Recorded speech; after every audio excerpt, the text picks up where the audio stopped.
Assalamualaikum warahmatullahi wabarakatuh. Ketemu lagi dengan saya Devi Juliani, guru bidang studi Pendidikan Pancasila dan Kewarganegaraan di SMA Islam An-Nizam Medan. Nah, apa kabarnya nih semua seluruh peserta didik di Indonesia? Nah, semoga masih tetap semangat ya belajar daringnya. Oke, kita ketemu dalam bidang studi PPKN yang pastinya akan bisa menghasilkan ataupun menumbuhkan sikap nasionalisme dalam diri kita.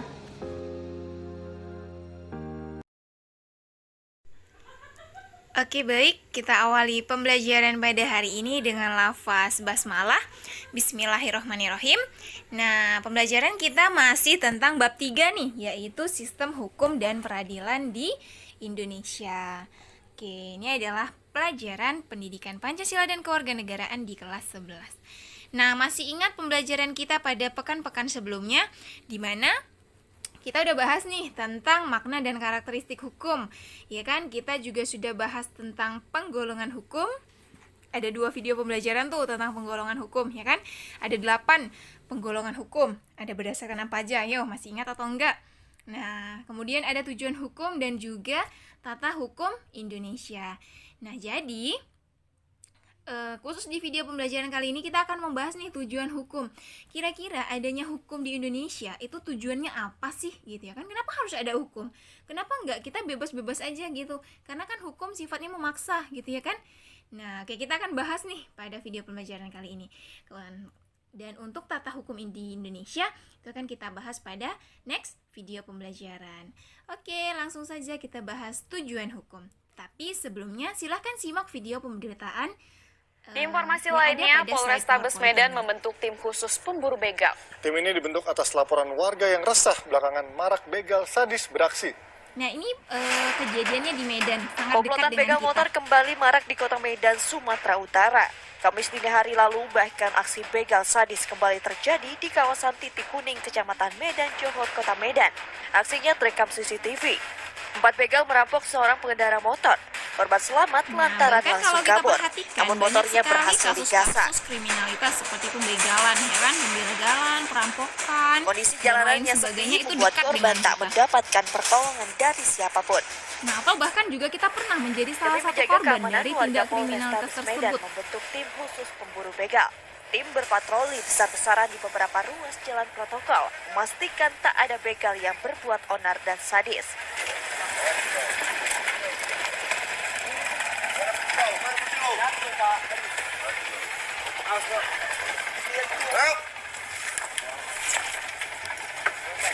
Hasilnya, sejumlah remaja pengendara motor ditertibkan. Mereka tengah bersiap di balapan liar.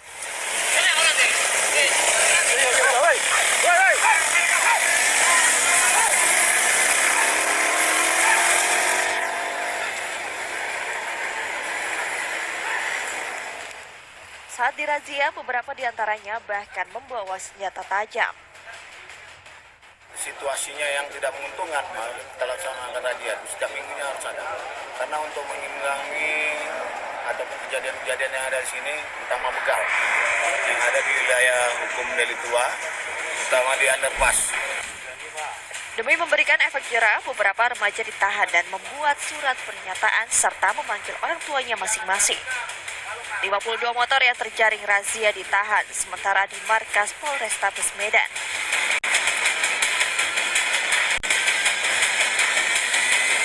Yonosya Putra melaporkan untuk NET.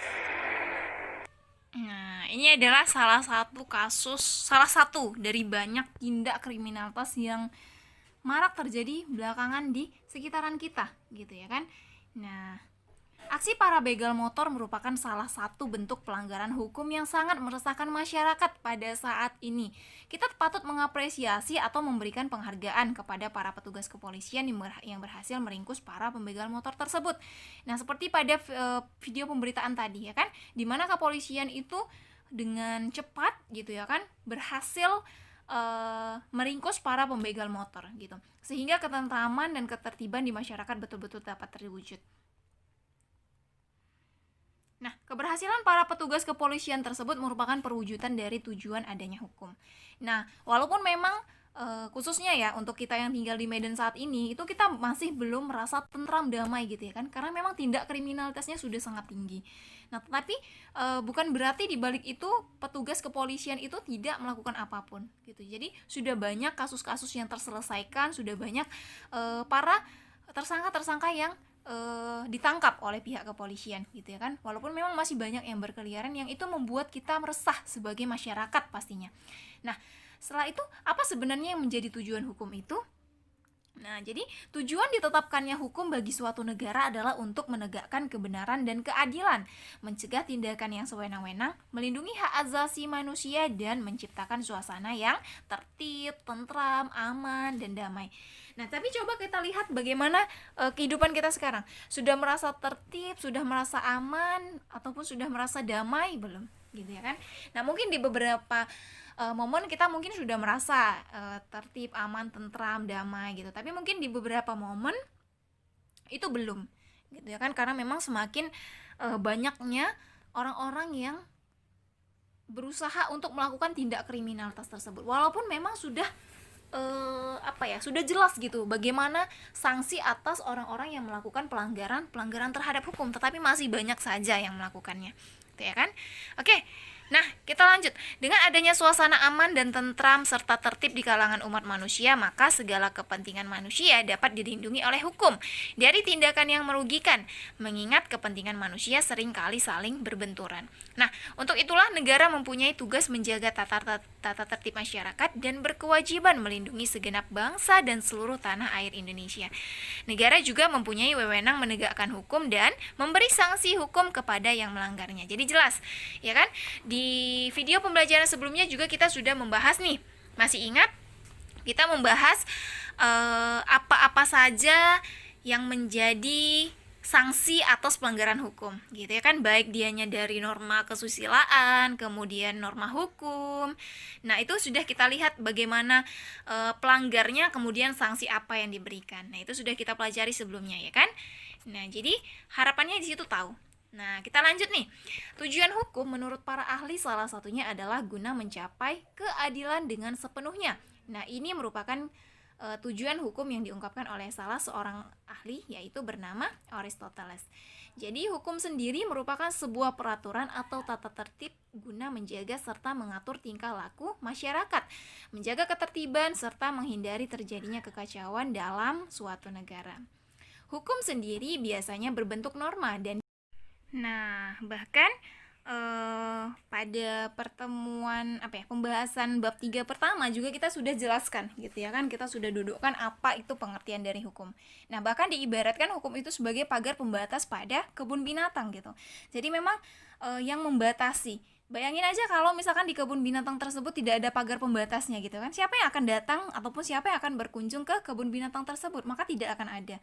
Nah, seperti itulah hukum yang akan membatasi kehidupan manusia. Nah, oke, kita lanjut ya. Nah, hukum juga dapat diartikan sebagai sebuah peraturan dalam kehidupan manusia. Tak hanya itu, hukum juga berlaku untuk kalangan pemerintahan suatu negara yang sudah disusun dengan sangat baik dan amat teratur.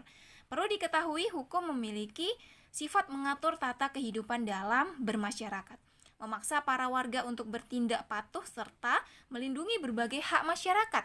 Hukum diterapkan oleh suatu negara bukan tanpa alasan. Tentu saja, hukum ini memiliki fungsi dan juga tujuan.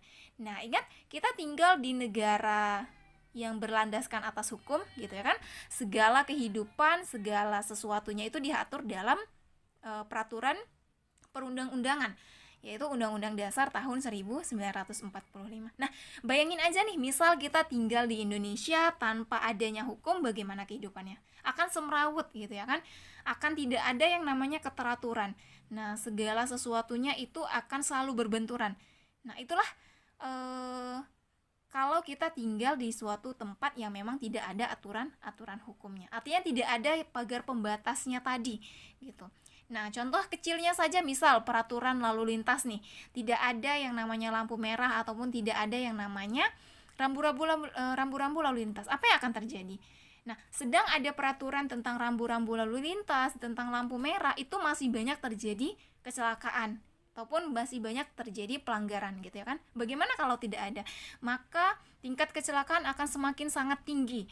Nah, bahkan bisa jadi setiap harinya akan terjadi kekacauan dan kegaduhan antara pengendara bermotor itu sendiri gitu. Karena tidak tahu ya kan ke arah mana dia akan berjalan seperti itu. Nah, itu artinya tidak ada keteraturan tadi. Itu salah satu fungsi dan juga tujuan daripada hukum itu tadi. Nah, lalu tujuan hukum menurut para ahli apa sih? Oke, kita lihat nih. Ada 4 ahli yang akan mengemukakan pandangannya mengenai tujuan daripada hukum tersebut. Kita mulai dari yang pertama, yaitu Mohtar Kusuma Atmaja. Nah, jadi menurut Mohtar, tujuan hukum adalah menciptakan sebuah ketertiban sehingga menjadi pokok terciptanya sebuah struktur sosial yang teratur. Selain itu, hukum memiliki tujuan lain, yakni membuat keadilan yang sesuai dengan masyarakat dan zaman dapat terwujud. Nah, jadi di sini Mohtar sebenarnya lebih kepada penekanan ketertibannya tadi. Ya kan? Hukum itu memang mentertibkan. Nah, kalau tidak ada hukum maka tidak akan tertib. Seperti itu. Nah, kemudian yang kedua kita lihat dari Jeremy Bentham. Nah, Jeremy Bentham mengemukakan bahwa tujuan hukum itu ialah guna mencapai kemanfaatan. Artinya, hukum akan dan dapat menjamin kebahagiaan orang banyak.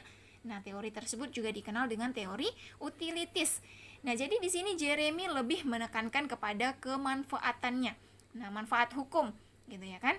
Kemudian yang ketiga, dari Aristoteles. Nah, siapa yang tidak kenal dengan Aristoteles? Seorang filsuf, seorang ahli yang sangat terkenal, ya kan, pada zamannya bahkan pada saat ini. Nah, seorang ahli Aristoteles mengungkapkan tujuan hukum adalah guna mencapai sebuah keadilan, artinya memberikan kepada setiap orang atas apa yang sudah menjadi haknya. Teori itu kini dikenal sebagai teori etis. Nah, jadi di sini Aristoteles lebih menekankan kepada keadilan. Nah, jadi karena adanya hukum itu tadi, maka orang yang melakukan tindak pelanggaran hukum itu akan menerima sanksi atas apa sesuai dengan apa yang dilakukannya. Nah, itu kan keadilan gitu ya kan. Dan juga korban daripada ketidakpatuhan terhadap hukum itu juga akan mendapatkan haknya sebagai seorang korban. Nah, disinilah tujuan dari hukum itu. Nah, ini menurut Aristoteles. Kemudian kita lanjut yang keempat, yaitu menurut Immanuel Kant.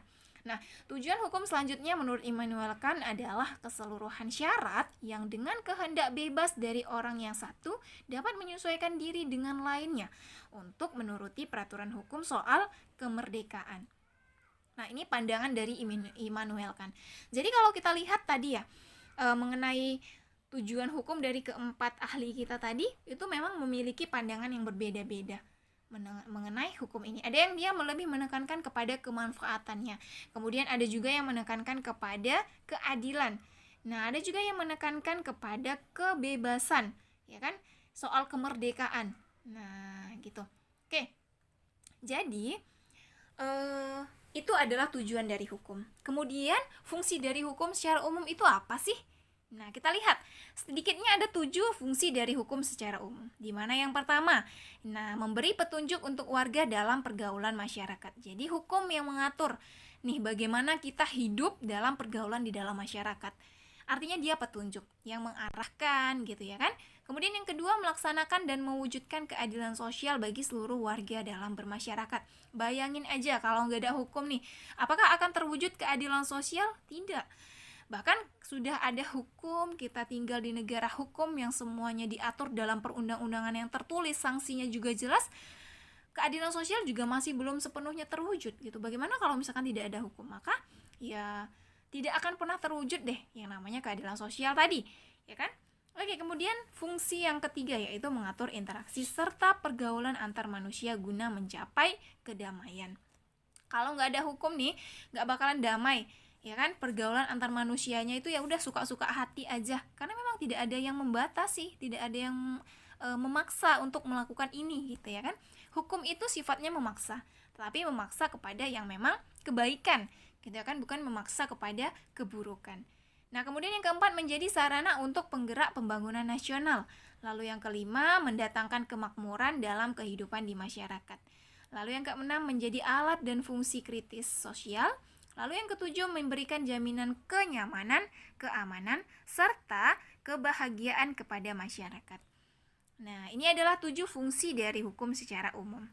Nah, sudah paham ya, sampai sini sudah jelas lah apa itu hukum, kemudian tujuannya untuk apa, fungsinya secara umum juga untuk apa gitu ya kan. Nah, inti yang penting itu adalah hukum ibarat pembatas gitu ya, yang akan membatasi kehidupan manusia.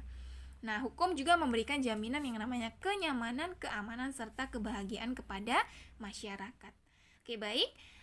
Sampai sini pembelajaran kita pada hari ini, semoga bermanfaat dan semoga paham dari penjelasan mengenai tujuan daripada hukum ini. Nah, oke, kita akhiri pembelajaran kita pada hari ini dengan lafaz hamdalah. Alhamdulillahirabbil alamin.